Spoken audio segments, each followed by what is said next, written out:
boa tarde, pessoal. Feliz mais um dia de Quinta da Flora. Toda Quinta da Flora venho aqui trazendo conteúdo para vocês, conteúdo gratuito em que você pode aprender a ter mais segurança como fisioterapeuta, crescer profissionalmente e atuar em qualquer disfunção do assoalho pélvico, se tornando referência na sua região. Então, Então, a Quinta da Flora está aí para você, conteúdo gratuito para vocês. Toda quinta-feira, meio-dia, almoce comigo. Separe aí na sua agenda, quinta, meio-dia, seu horário comigo, aqui em live no Instagram. Eu me chamo Estela Fonzar, sou fisioterapeuta pélvica e professora, atuo nas disfunções do assoalho pélvico há cerca de quase 8 anos, atuando nessas disfunções. São mais de 8.000 atendimentos voltados às disfunções do assoalho pélvico, tá? Então, tenho um pouco de propriedade para falar sobre as disfunções coloproctológicas, disfunções urinárias. Já atendi em tudo, já peguei muito caso bomba e hoje em dia praticamente é só isso que me aparece, é só esses casos mais bombinha. Normalmente foi para um fisioterapeuta, não deu certo, vim para mim e assim por diante, tá? Hoje nós temos como tema como dominar a atuação na coloproctologia, como você, fisioterapeuta pélvico, consegue atuar na coloproctologia. É uma área negligenciada pelos fisioterapeutas. Ninguém dá atenção à coloproctologia, mas é extremamente importante você se sentir seguro na atuação da coloproctologia. Deixa eu ver se tem até como botar enquete aqui. Será que existe isso? Enquete aqui para eu saber quem de vocês... Eu acho que não existe, não. Eu acho que não existe, mas eu vou jogar a enquete lá nos meus stories. Última vez que eu joguei uma enquete nos stories perguntando se você se sentia seguro na atuação da coloproctologia, 89% dos fisioterapeutas pélvicos disseram que não sentem seguros em atuar nas disfunções coloproctológicas e atuam de forma aleatória. E hoje eu quero conversar com vocês como você pode dominar a atuação na coloproctologia. Não é difícil atuar na coloproctologia, mas você precisa ter um conhecimento específico. E muitas vezes isso não foi passado a você por meio da faculdade, da graduação, né, especificamente. E algumas pós-graduações, né, não entregaram realmente como você atua diretamente nessas disfunções coloproctológicas, tá bom? E eu quero trazer aqui alguns tópicos, no total são 5 tópicos, para você entender o caminho para você atuar na coloproctologia, tá certo? O primeiro deles é você estudar profundamente sobre anatomia anorretal. Muitas vezes a gente estuda sobre a anatomia do trato urinário inferior, anatomia do assoalho pélvico, e a gente esquece, negligencia a anatomia intestinal e retal. E é muito importante a gente entender a função do reto, né, a função de cada item, né, que a gente tem ali na anatomia anorretal, porque eles são importantes para a gente identificar possíveis disfunções anorretais. Por exemplo, um paciente que tem alguma disfunção de amostragem, o que é isso? Ele sente que vai soltar um pum, na verdade ele perde fezes, isso é um erro de amostragem, isso é uma alteração nas cristas que ficam perto do introito anal, então isso é uma alteração sensitiva anal. Então, quando a gente entende a anatomia anorretal, entende o intuito de cada estrutura na anatomia anorretal, a gente é mais assertivo na atuação da coloproctologia. Então, é muito importante a gente parar e estudar sobre anatomia anorretal. É diferente, né, do que a gente normalmente estuda, mas é muito importante a gente entender a função do reto, a gente entender as boceladuras para que elas funcionam, né, e além disso a gente entender o segundo item, que com base na anatomia anorretal, a gente entender a neurofisiologia anal, né, a gente precisa entender que o reto, ele tem vários reflexos e esses reflexos, eles têm várias funções diferentes. Por exemplo, existe o reflexo gastrocólico. Esse reflexo, ele é responsável por, ao paciente, né, ao indivíduo se alimentar promover peristaltismo intestinal. Existe também o reflexo ortocólico, em que quando o paciente, o indivíduo se movimenta, existe peristaltismo intestinal.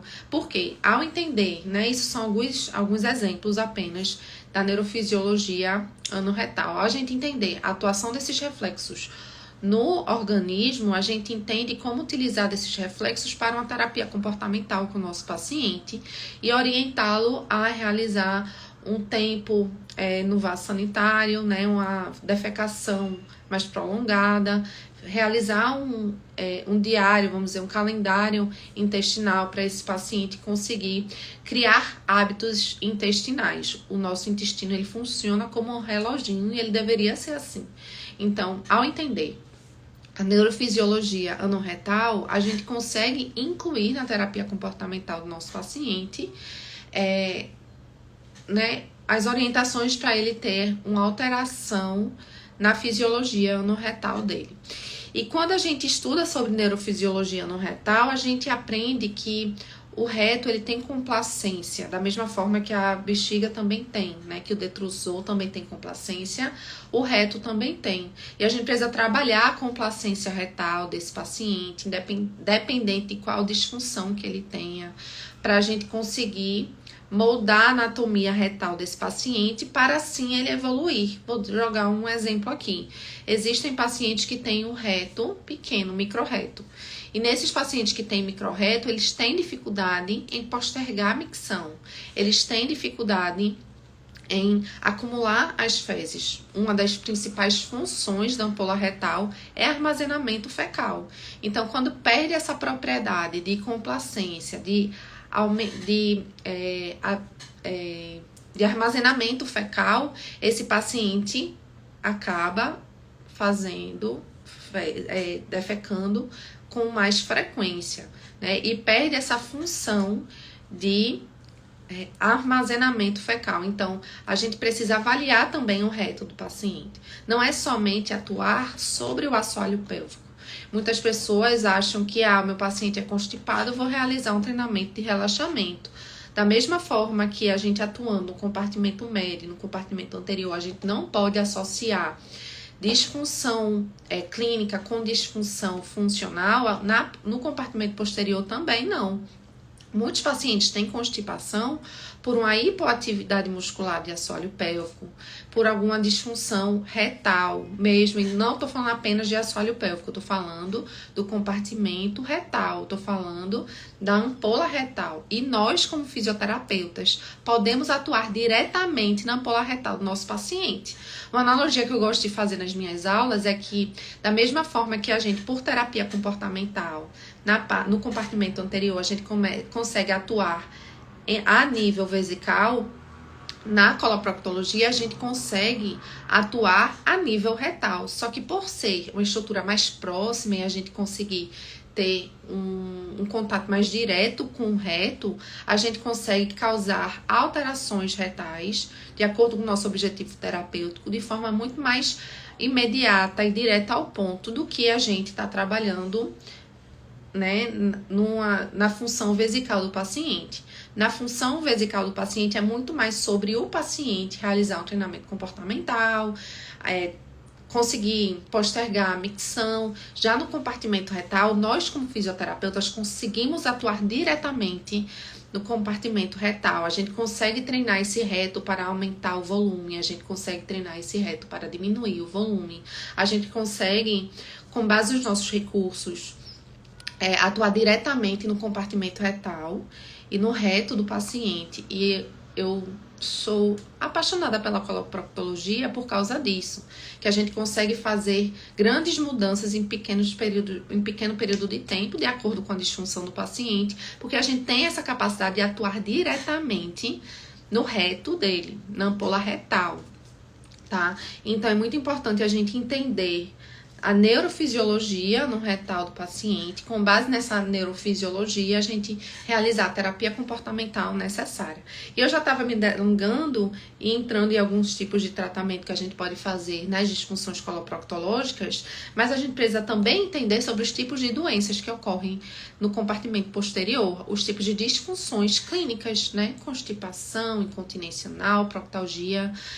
A gente precisa, com base nessas disfunções, também propor tratamentos mais eficazes. Então, a gente consegue avaliar o assoalho pélvico do nosso paciente, a gente consegue avaliar o reto do nosso paciente e a gente pode também realizar um tratamento de acordo com a doença que ele apresenta. Então, com essas 3 características daquele paciente, a gente realiza um tratamento mais eficaz voltado às disfunções coloproctológicas.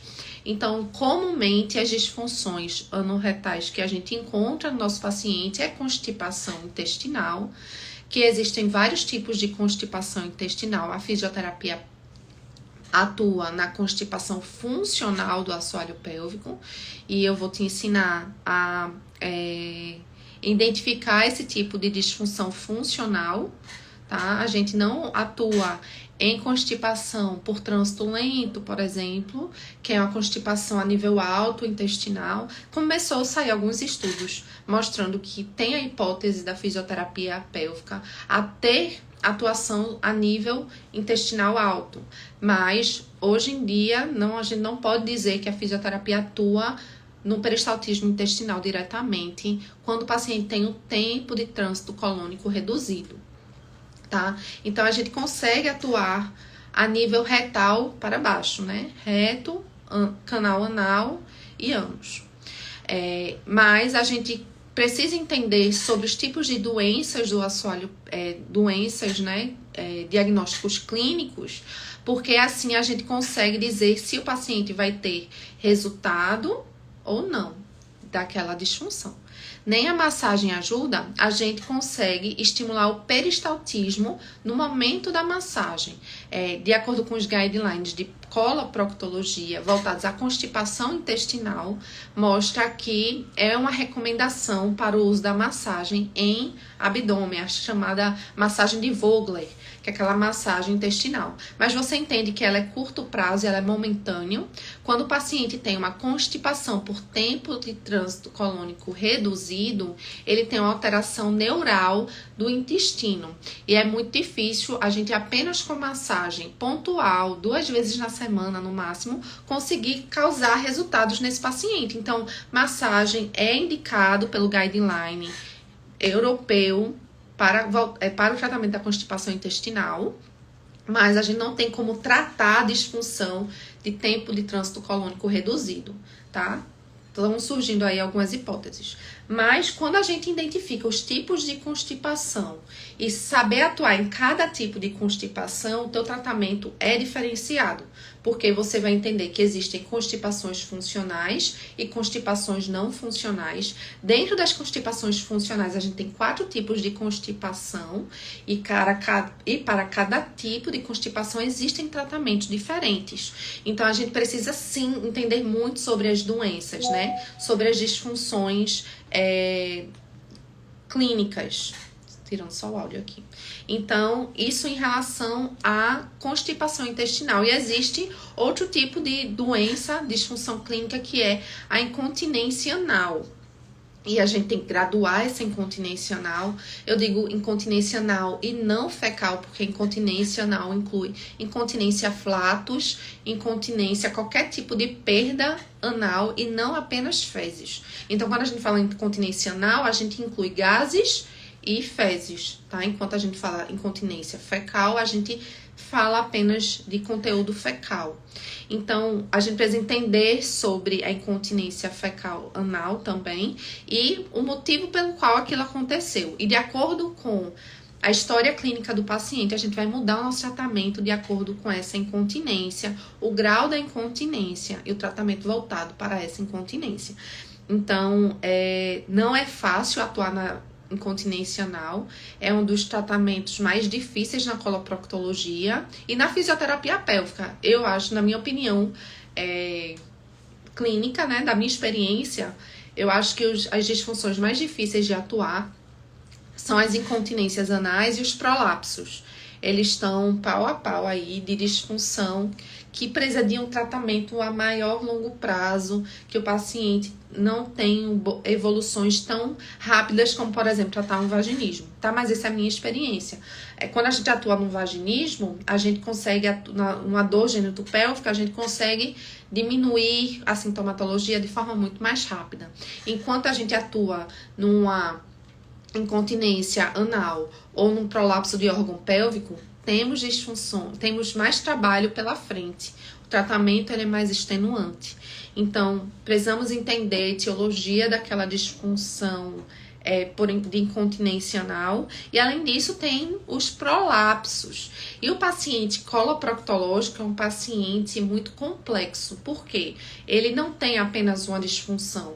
Como vou mostrar aqui para vocês, né? O diafragma pélvico, do assoalho pélvico, e se a gente dividir dentre os compartimentos anterior, médio e posterior, se a gente fazer uma linha imaginária, compartimento posterior tá aqui, compartimento médio, né? Essa região, e o compartimento anterior, a gente pode ver que o compartimento posterior, ele tem um grande volume de fibras musculares, né? Então, quando o paciente tem uma disfunção coloproctológica, como uma constipação intestinal a longo prazo, independente se é por questão alta ou por baixa, se é funcional ou não, a sobrecarga que esse assoalho pélvico vai sofrer devido a essa constipação intestinal vai causar muito impacto no compartimento médio e posterior.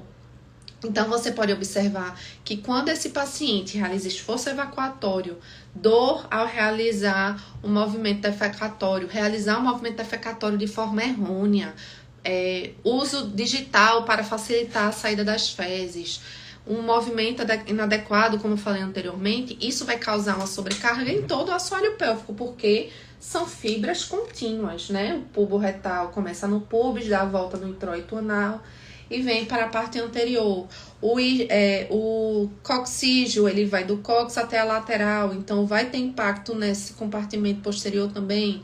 O iliocoxígeo também vem e se projeta para a parte posterior. Então, a gente pode ver que uma disfunção coloproctológica é um tratamento mais extenuante, mais longo para o nosso paciente, e ele vai sim ter consequências em compartimento médio e posterior, porque são disfunções de grande porte, que impacta diretamente no assoalho pélvico, e não somente no assoalho pélvico, mas no nervo pudendo, que é o nervo responsável pela ativação somática do assoalho pélvico.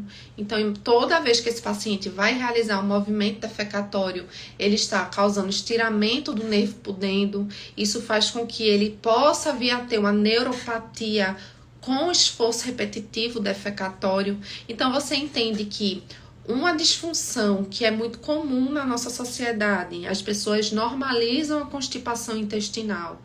A gente deixa isso passar despercebido, o paciente acha que isso faz parte do organismo dele, que é normal ele ter constipação intestinal. O fisioterapeuta ouve por um ouvido, sai pelo outro, porque ele não sabe atuar diretamente nessa disfunção. Ele fica voltando o tratamento para incontinência, ele volta o tratamento para a disfunção sexual, para o prolapso de órgão pélvico, de parede posterior vaginal, para o prolapso anal, mas ele fica ali com base no perfect e não sabe atuar diretamente na disfunção coloproctológica, esse paciente não vai evoluir no tratamento.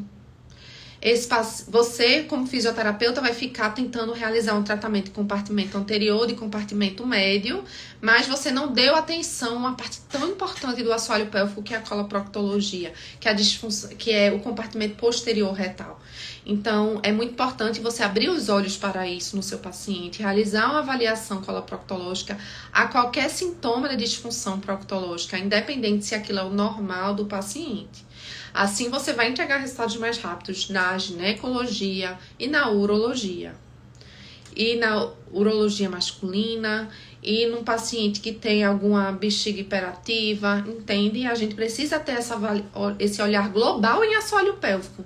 A gente fala muito de olhar global abdominopélvico, mas a gente esquece do compartimento posterior. Isso é algo que eu acredito bastante. A gente sempre fala aí no nosso Instagram incontinência urinária não é normal, mas ninguém fala constipação intestinal não é normal. E a constipação intestinal causa muitas consequências em outros compartimentos pélvicos e causando efeitos dominó, que eu gosto muito de chamar na minha aula, que é quando uma disfunção em um compartimento afeta outros compartimentos. Isso acontece muito nas disfunções coloproctológicas. O paciente chega como queixa principal incontinência urinária, você vai avaliar o paciente, ele tem uma constipação intestinal, ele tem uma perda de soiling, que é aquela sujeirinha que fica na cueca, aquela sujeirinha de fezes que parece que o paciente não se higienizou, mas ele se higienizou sim, que é um princípio de incontinência anal. Então, a gente precisa dar uma atenção maior a esse compartimento posterior. Isso é algo que os fisioterapeutas pélvicos não fazem. E eu estou aqui com essa live para abrir os seus olhos em relação a isso. Então, a gente precisa entender sobre os tipos de constipação, de doenças também. E com base nessas doenças... Ai, meu joelho bateu aqui na mesa. É porque eu fico empolgada. Ai, Jesus. E com base nessas doenças, a gente precisa entender o tratamento voltado para cada tipo de disfunção. Uma incontinência anal por uma neuropatia, uma síndrome do períneo descendente não é igual a um tratamento de incontinência anal de um paciente constipado. Tem muito paciente constipado que tem incontinência anal por transbordamento. Eu tô até com paciente... Eita, não vai hoje, tô vendo aqui. Eu tô até vendo com um paciente aqui que ele tem incontinência anal, acabou de mandar mensagem. Ele tem incontinência anal, perde fezes constantemente, diariamente. Mas por que ele perde fezes? Porque ele tem constipação intestinal.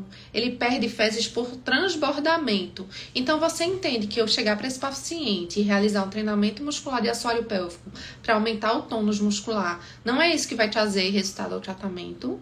Vai ser eu tratar o esvaziamento retal desse paciente, ele saber realizar o movimento defecatório, ele saber realizar o movimento de forma adequada. Então, é muito importante você também saber entender sobre a atuação na coloproctologia, e não é apenas com base em doença, em base em disfunção cinético-funcional do nosso paciente. Isso eu bato muito aqui no meu perfil, e eu acho que vocês já estão carecas de saber que a gente tem que tratar o nosso paciente por funcionalidade e não por doença, mas é importante sim entender das doenças, tá bom?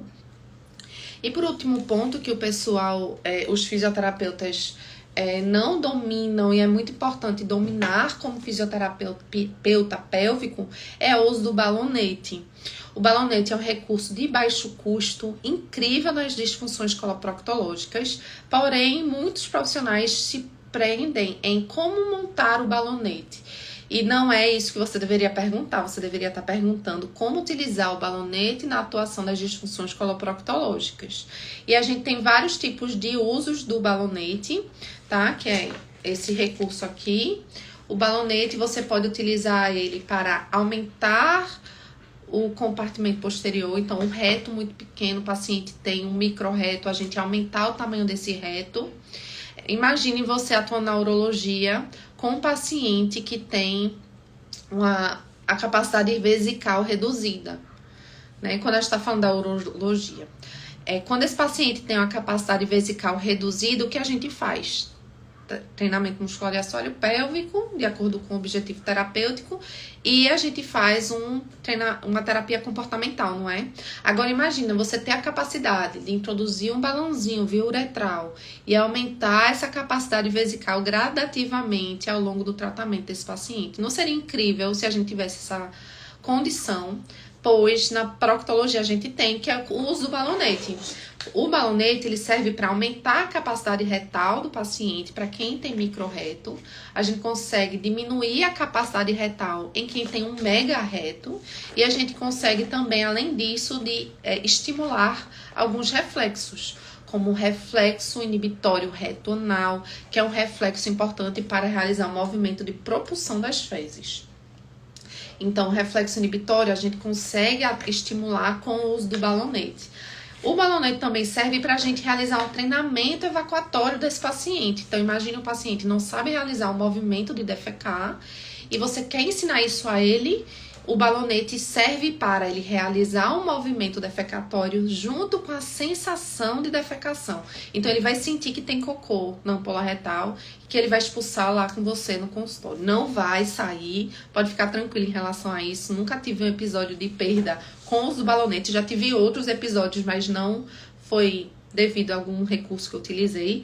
Mas o balonete, o paciente consegue realizar um movimento defecatório com a sensação evacuatória. Então, isso é muito importante para a gente treinar esse movimento de expulsão do paciente, tá? E muitos fisioterapeutas perguntam como realizar esse movimento de expulsão. Estela, como eu ensino meu paciente a realizar esse movimento de expulsão?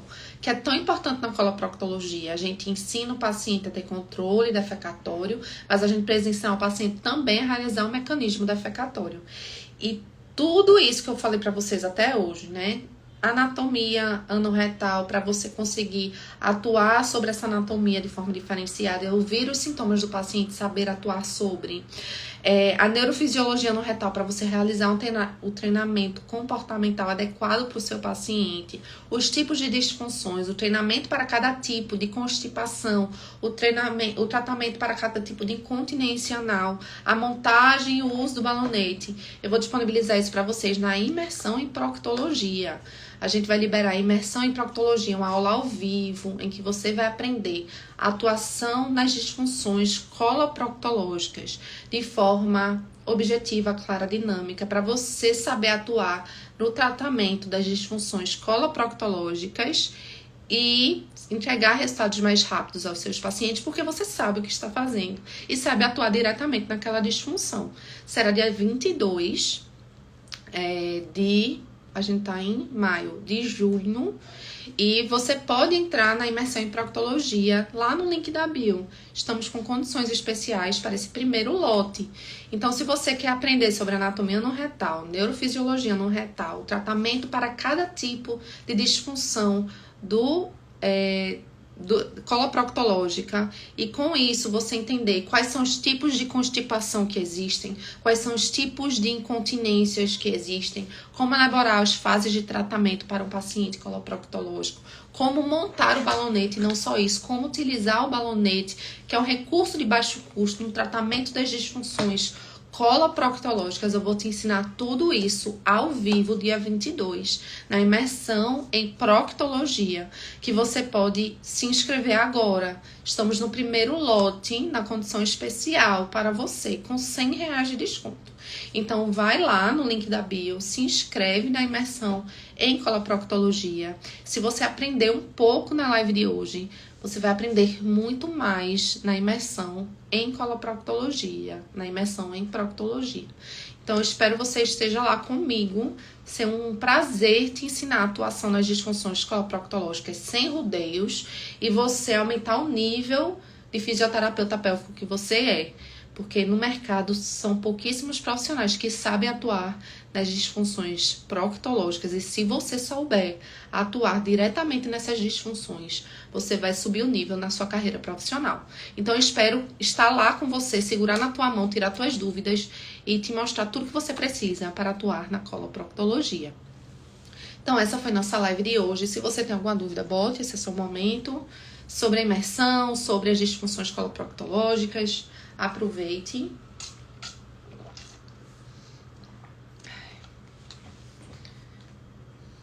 Não?